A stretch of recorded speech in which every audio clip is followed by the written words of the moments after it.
আসসালামু আলাইকুম আমার সকল বন্ধুগণকে। আজকে আমি নিয়ে এসেছি কুল ইয়া আইয়ুহাল কাফিরুন সূরা কাফিরুনের আরবি এবং বাংলা অর্থ সহ। আমার যেসব ভাই পড়তে জানেন তারা তো পড়তে পারবে, আর যেসব ভাই পড়তে জানেন না তাদের জন্য আমি পড়ে শোনাচ্ছি। তো চলো ভিডিও শুরু করা যাক। বিসমিল্লাহির রহমানির রহিম।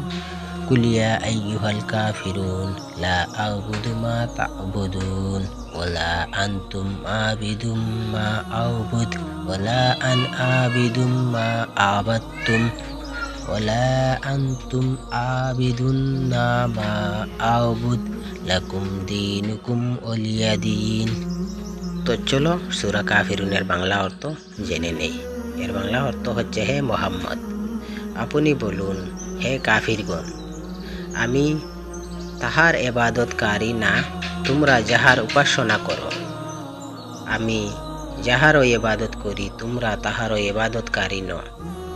আর আমি তাহার ইবাদতকারী নহ, তোমরা যাহাদের ইবাদত করতেছ। আর আমি যাহার ইবাদতকারী, তোমরা তাহারও ইবাদতকারী ন। তোমাদের জন্য তোমাদের কর্মফল এবং আমার জন্য আমার কর্মফল। এ হচ্ছে সূরা কাফিরুন কুল ইয়া আইয়ুহাল কাফিরুনের বাংলা অর্থ।